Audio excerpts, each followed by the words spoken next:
آیت کے حوالے سے سوال پوچھا گیا ہے، کیا اللہ تعالیٰ کی حقیقت کو جاننا ممکن ہے؟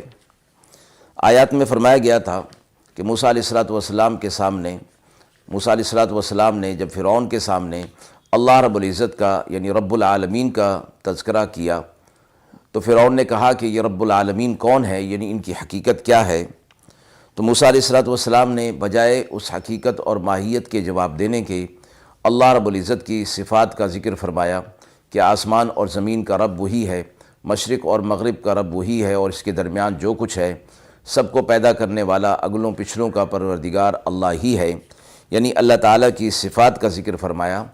اللہ تبارک و تعالیٰ کی حقیقت کو شعور اور ادراک سے نہیں سمجھا جا سکتا۔ اللہ رب العزت کی حقیقت کی جب بات ہوگی تو قرآن نے بھی اللہ رب العزت کی صفات کا ذکر فرمایا ہے کہ اس کی معرفت اس کی صفات کے ذریعے سے حاصل ہوگی، اس کی حقیقت تک کوئی عقل نہیں پہنچ سکتی۔ وآخر دعوانا ان الحمد للہ رب العالمین۔